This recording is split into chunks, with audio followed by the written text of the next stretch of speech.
Habitué à donner des ordres à Lazare. Là on découvre que ceux qui sont en enfer, ils savent quoi. Ah, mais ça c'est oncle Marius. Oncle Marius, avec tout ce qu'il faisait, il est quand même au paradis. Le riche voyait Lazare au paradis. Il s'est mis à dire, demandez à Lazare de venir avec de l'eau qui le mette dans la langue. Il a dit, ce sont deux mondes différents. C'est un sacrilège, comme disent les égoïstes. C'est un sacrilège, donc c'est une abomination. Comprendre l'eau du paradis, là, qu'on amène dans le paradis.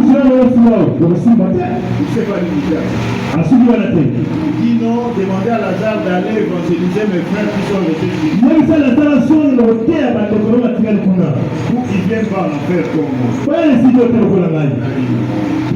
Les pasteurs, les bergers, les missionnaires. S'ils ne les écoutent pas. Alléluia. Amen. Ils seront ici comme ça.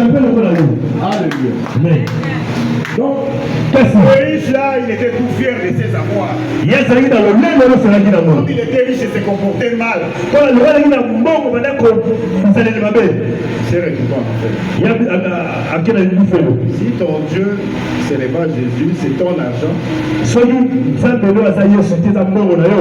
avec lequel tu fais des dons ici à l'église, tu iras en enfer. Tu vas perdre ton onction. Alléluia. Amen. Et de là, tu vas commencer à voir là-bas. Tu verras les gens que tu manipules. Tu croyais pouvoir manipuler à l'église en là-bas, c'est retour impossible. Certains comédiens disent quand on écrit RIP, il dit retour interdit au pays. Sans unique. Ceux qui croient à la réincarnation, ce n'est pas quand Dieu parti, il mène. Le choral de Bakongo, là, le docteur dit ah, il mène.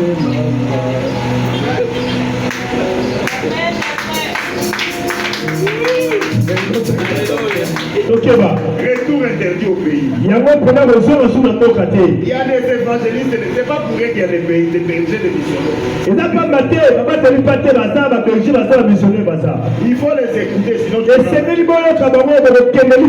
écoutons, gardons, pratiquons la parole de Dieu pour que l'onction demeure en nous. Neuvièmement, pourquoi nous perdons l'onction? La crainte des hommes. Oh, Saoul, c'était le choix des hommes. Les Israélites, quand ils arrivaient à Calais, ils disaient comment? Mais les autres ont leur roi, c'est un frère, ils connaissent son père. Mais nous ici, c'est toujours Samuel, il parle au nom de quelqu'un qu'on croit. Nous aussi, nous devons avoir un roi. Samuel a regretté, Dieu lui a dit non, ne regrette pas, c'est pas toi qui rejettes, c'est moi qui les ont rejetés.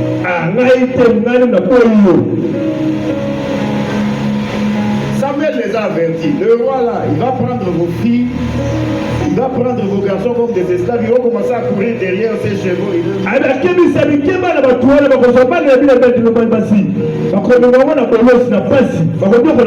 Vous serez ces esclaves, ils ont dit malgré ça, donnez-nous un roi. C'est comme ça qu'on a pris Saoul, il est devenu roi. Comme lui, il est devenu roi sur demande des hommes. C'est comme ça qu'il avait la peur des hommes. Quand il est allé au combat contre les Amalécites, les gens ont pris les bœufs. Pour les devenir, c'est interdit. Punir, tuer ceux qui avaient brisé l'interdit. Il a eu peur d'eux. Alléluia. Amen. Et c'est comme ça qu'il avait perdu l'onction. Alléluia. Très souvent, nous Nous avons la crainte des hommes. Nous venons parce que nous voyons le pasteur. Même si on était en train de rigoler, quand le pasteur a dit, ah, le pasteur Faria. Ne craignez pas le pasteur Faria, craignez plutôt Dieu. Ne craignez pas le berger ou le missionnaire. Ce que vous faites